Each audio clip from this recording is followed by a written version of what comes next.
Here $100,000 a year for H-1B visas, and all of the big companies are on board.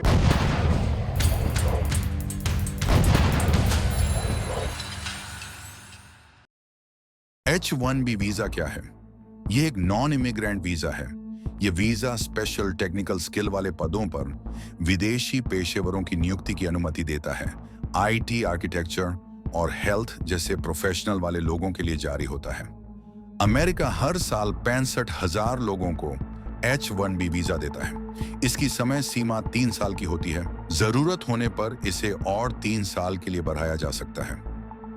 H-1B visa Philippines 1%, Canada 1%, China 12%, Bharat 73%, दक्षिण Korea 1%, अन्य देश 12%। H-1B visa नियमों के बदलने से क्या होगा? आइए जानते हैं हर साल कितने H-1B वीजा जारी होते हैं। अमेरिकी सरकार हर साल 85,000 H-1B वीजा जारी करती है, जिनका इस्तेमाल ज्यादातर तकनीकी नौकरियों में होता है। आंकड़ों के अनुसार केवल अमेजन को ही इस साल 10,000 से ज्यादा वीजा मिले हैं, जबकि माइक्रोसॉफ्ट और मेटा जैसी कंपनियों को 5,000 से अधिक वीजा स्वीकृत हुए हैं। सरकारी आंकड़े बताते हैं कि पिछले साल H-1B वीजा का सबसे ज्यादा फायदा भारत को मिला। H-1B वीजा में बदलाव से भारतीयों पर क्या असर होगा? H-1B वीजा के नियमों में बदलाव से 2 लाख से ज्यादा भारतीय प्रभावित होंगे। साल 2023 में H-1B वीजा लेने वालों में 1,91,000 लोग भारतीय थे। ये आंकड़ा 2024 में बढ़कर 2,07,000 हो गया। 2025 की नई फीस 88 लाख रुपए कंपनियां शायद चुकाने के लिए आगे नहीं आएंगी, क्योंकि ये कर्मचारी के 1 साल के वेतन से ज्यादा है। 88 लाख रुपए क्या हर साल लगेंगे?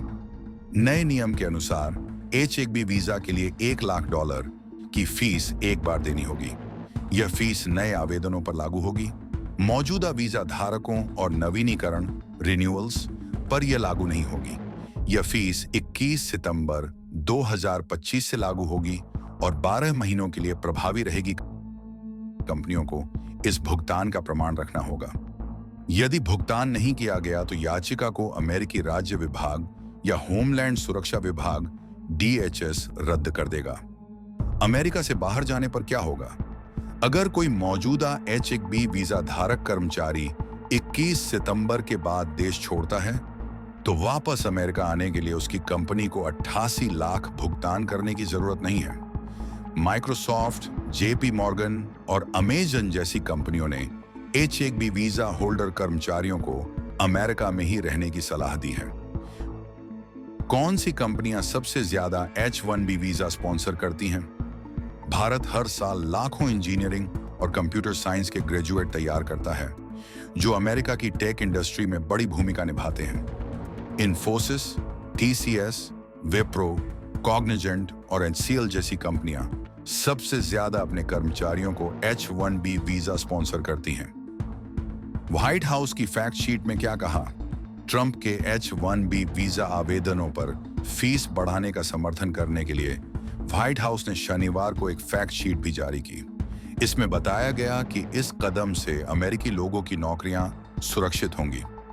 विदेशी कर्मचारी कम वेतन पर अमेरिकी नौकरियों पर कब्जा कर रहे हैं। 2003 में H-1B वीजा धारकों की हिस्सेदारी 30% थी, जो अब 65% हुई। कंप्यूटर साइंस के नए ग्रेजुएट्स में बेरोजगारी दर 6.1% और कंप्यूटर इंजीनियरिंग ग्रेजुएट्स में 7.5% है, जो बायोलॉजी या आर्ट हिस्ट्री के ग्रेजुएट्स से 2 गुना है। 2000 से 2019 तक विदेशी STEM, विज्ञान, प्रौद्योगिकी, इंजीनियरिंग और गणित कर्मचारियों की संख्या 2 गुनी से अधिक हो गई, जबकि कुल STEM रोजगार में केवल 44.5% की वृद्धि हुई। कुछ कंपनियों ने H-1B कर्मचारियों को कम सैलरी पर काम पर रखा और अमेरिकी कर्मचारियों को नौकरी से निकाल दिया। एक कंपनी को 2025 में 5,189 वीजा मिले। उसने 16,000 अमेरिकी कर्मचारियों को निकाल दिया। एक अन्य कंपनी को 1,698 वीजा मिले। उसने ओरेगन में 2,400 अमेरिकी कर्मचारियों को निकाल दिया। तीसरी कंपनी को 25,075 वीजा मिले। वह 2022 से अब तक 27,000 अमेरिकी कर्मचारियों को हटा चुकी है। H-1B वीजा प्रदान करने वाली 6 बड़ी कंपनियां। 1. अमेजन 7,011 वीजा स्वीकृतियां। 2. इन्फोसिस 5,913 वीजा स्वीकृतियां। 3. टाटा कंसल्टेंसी सर्विसेज 5,273 वीजा स्वीकृतियां। 4. Cognizant technology solutions US 5,080 visa स्वीकृतियां। 5. मेटा 3,783 वीजा स्वीकृतियां। 6. गूगल 3,661 वीजा स्वीकृतियां।